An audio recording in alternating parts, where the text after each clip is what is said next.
Danielle, and welcome to This Enchanted House. Another book review today. Today I'm going to review Cottagecore, Inspirational Ideas, Crafts, and Recipes for Wholesome Country Living by Daisy Oakley. And this is the second book on Cottagecore I've reviewed. I have posted a link here and down below to my first review, and I actually have a whole playlist where I just review books and other things. So if you're interested in reviews, I do that.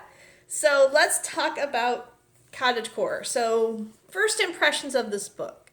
It's a nice, fun, light book. It's it goes like it gets the aesthetic. It's all about the aesthetic. There's so many pictures and graphics, and it's very prettily laid out. There's some, musings on cottagecore and nature and quotes from other books and that fall into that. And the projects in here, by and large, are very beginner friendly. Like, it's just an introduction. It's like, hey, here's something you can try that you probably can do with what you have or what's available to you. Nothing you have to go get something special equipment for or anything like that. For the most part, I thought they were really great. But there were kind of, as I kind of got into this book and started, going over, because I don't just read it once, I go over it several times, and I go over everything, and I look at all the, I research it. There's some things that just kind of, I don't know, they're kind of like, I guess you call them red flags. This is not a bad book, okay? I'm just going to say this is not a bad book, but there's some things that I just have to let you guys know before you go out and buy it so you can make the decision for yourself. So the first thing the one thing that really just like went boom, and it was like, oh, well, that's wrong, is, so they have a thing on making bath bombs, which, by the way, in general is a great, fairly, you think bath bombs, oh my god, can I do what Lush does? Yeah, they're actually pretty easy to do. I mean, and I'm looking through their recipe, and they say 1 tablespoon of essential oils. And I'm like, oh, well, they must be making a lot. No, they're making one bomb, and they're putting like a tablespoon of essential oils in it. And I'm like, what? Like, are you trying to burn people's skin off? Like, first of all, essential oils come in really small bottles to begin with, and they're super expensive. Like, you could pay, like, depending on what the oil is, $10, $15, $20 for a little bottle of it. And you're going to dump all that into a bath bomb? Now, in fact, you should be using a couple drops of an essential oil into like a tablespoon, maybe, of 1 or 2 drops of essential oil, and into a tablespoon of carrier oil, neutral oil, like jojoba or coconut, or almond. The almond's another good one. But, so I'm like, well, that's just really wrong. I'm like, well, maybe that's, there was maybe someone who didn't know, whether they got the recipe from somewhere else and they're putting it here. So I'm like, well, that's one thing, and it is maybe the only thing in here that's like super like, oh my god, please don't do that. That's actually dangerous. So, then the other thing that kind of got to me, and I was kind of like, well, that's not quite right, is, well, they're talking about fruit picking in the hedgerows. And at first I'm like, oh, going out and picking, like, because where I live, there are farms where you can go harvest your own fruits. There, of course, are apple orchards, and there are strawberry farms. And usually the strawberry farm around here also usually has, like, raspberries. And I know just a lot. But then they start talking about foraging and going into the forest. And I'm like, I always, like, foraging is a very cottagecore thing to do, but it's something you need to learn how to do properly, because first of all, there's lots of laws around collecting natural items and things like that you need to be aware of, whether it's like bird feathers or berries or whatever. And second, just, especially if you're going out in the wild to forage, you need to be able to identify plants very well. I especially talk about this with mushrooms in particular, but you need to know not just what the fruit looks like, but what the plant looks like, where it should grow and where it shouldn't grow, all these things. And, also with foraging, you need to go to places where that's allowed. I know you're like, oh, I want to be an anarchist. No, a lot of times the foraging rules are not in there to say, oh, you can't have the food, but this is a protected area, and we're trying to grow things back, and those fruit trees and those bushes and things, we need those for the animals for food to make sure that they have adequate food supply before we let people at it. So this is not as dangerous as like the bath bomb where it's like, oh my god, please don't do that. But this has a lot of issues, and this is one of the things where you should really go out and research it and understand it before you do it. So the last thing was, is there's a lot of cooking recipes in here. And in fact, I did make a recipe that's in here, and I didn't mark it because, give me a second here. It was a slow cooker recipe, slow cooker ribalta. It's like a Italian, kind of reminds me of Italian wedding soup a little bit, or it actually also reminds me of a soup my grandma made that was like sort of like more Polish. But it's like beans, and there's a ham hock and tomatoes and all these recipes you put in a slow cooker, and I made it, and for the most part my family really liked it except the kale in it, and I think that's just my family does not like kale, and that's like a personal thing.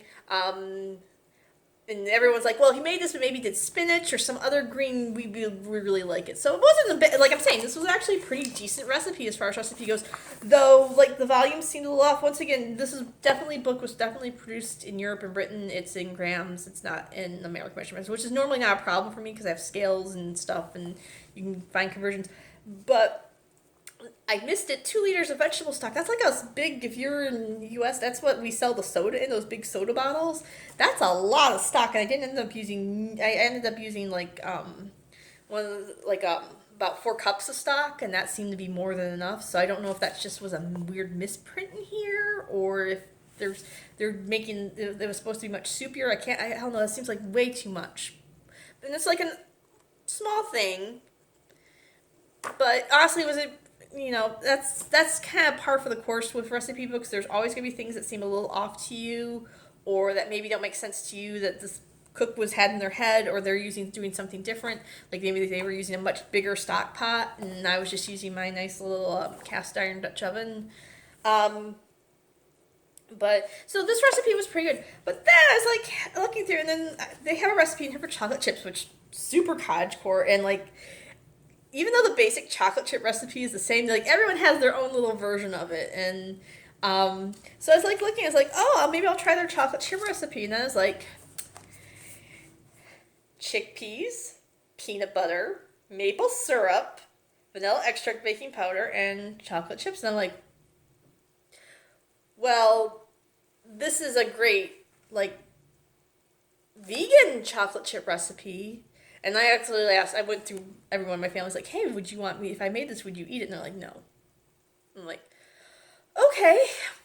And I'm not saying this is necessarily a bad recipe, but it just seems really weird that if you would go with a vegan recipe here and not say, hey, if you're vegan and you want to do something cottagecore and you want to make bake, this is a great vegan recipe. Like, I would like have it all over the place. So this actually is what kind of led me to kind of, as I explore this more, to figure out kind of what kind of book this is. And so one of the things is I like I said, there's lots of great pictures in here. There's some beautiful, like there's a whole thing on cloud watching, which is lovely.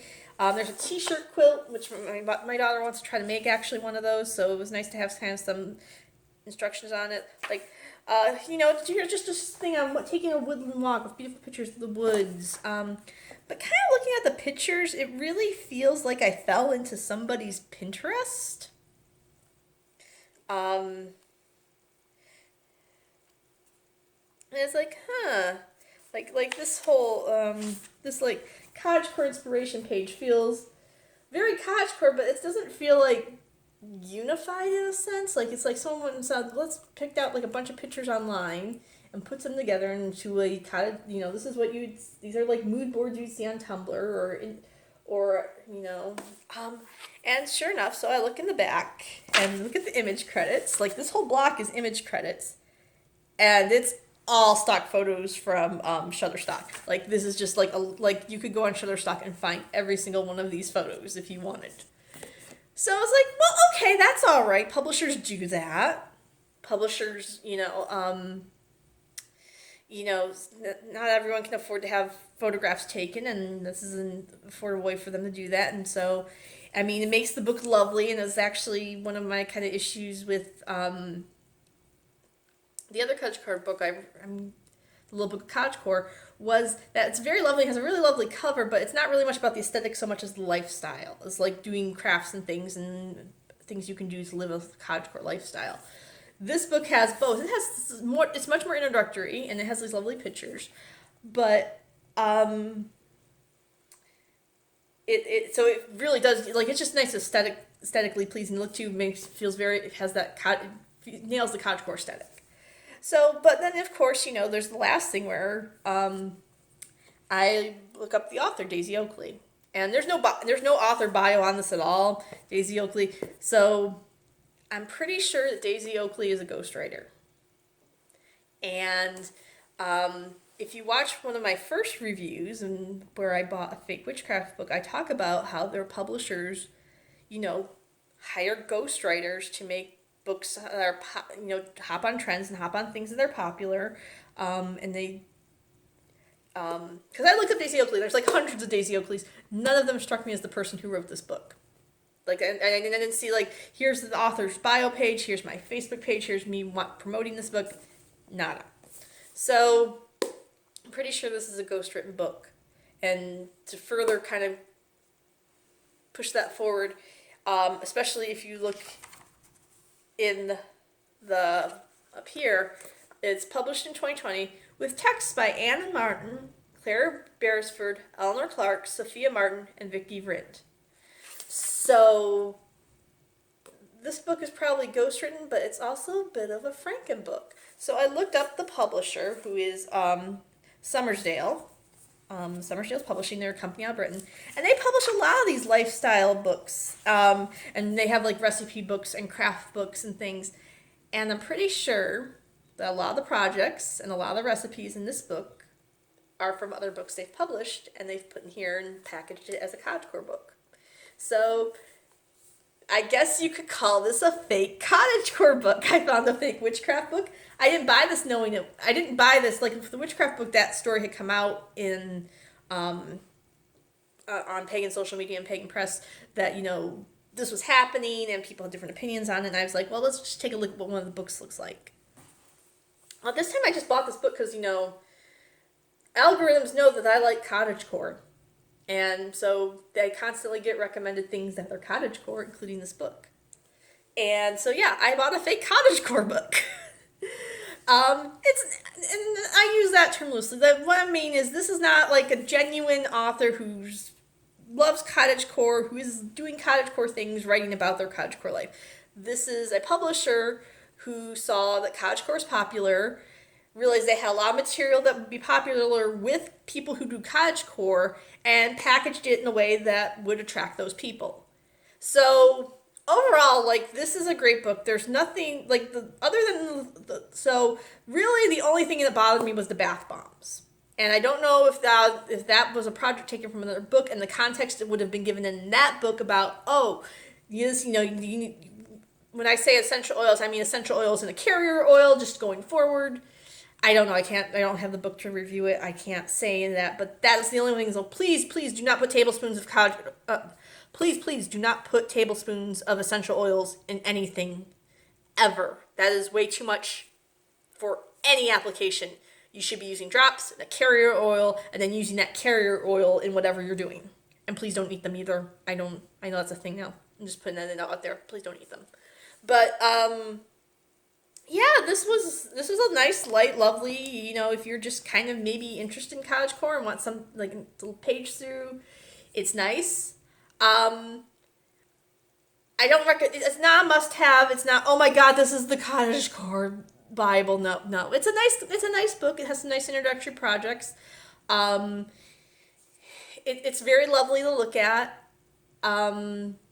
If the whole corporate thing bothers you and the whole ghostwriter thing is not something you think you would want, then, going forward, that's the case with this book. But there's nothing wrong with buying it and saying, hey, it's a nice collection of projects. There's some pretty photos, some interesting recipes. So, whereas the other whereas the other book I reviewed, I felt was more like almost an advanced cottagecore book in a lot of ways, and felt like there's things in there like, if you want to do beekeeping, that's an investment. You have to get equipment and stuff. This is the opposite of that. It's very accessible. It's very easy to get started with. But it's not maybe as authentic. That's up to you to decide how you would feel about it. I already bought it, so. And like I said, it was a pleasant read, and there's some really lovely quotes from different poets and authors and interspersed. It's, But, maybe if you, honestly, if I was going to recommend this, if you don't feel desperate for this book, but you see it secondhand somewhere, you see it on sale somewhere, and you're like, yeah, it's it's definitely worth picking up then. So, I hope you found this review helpful. If you did, please give me a like. I have other reviews, of course, and I have other videos and other things, including Cottagecore. It has its own playlist at this point. I would love to hear back from you, what you think, what books, if you've come across any good cottagecore books that are like, this is the must-have cottagecore book, please post it below. If you have questions, I can answer them for you about specific things in the book. Please check out my other videos. If you like my other videos, please give me, subscribe. This might have a proto Patreon where I'm, this channel is still in its infancy and I'm still trying to figure things out, and I would love to upgrade some of the stuff I have. And you can help me do that just by, tossing me a couple bucks here or there. I have social media and I would love to connect with you there, so please check out my Facebook, Instagram, Twitter link below. I hope you guys have an enchanted day, and I'll see you guys next time. Bye!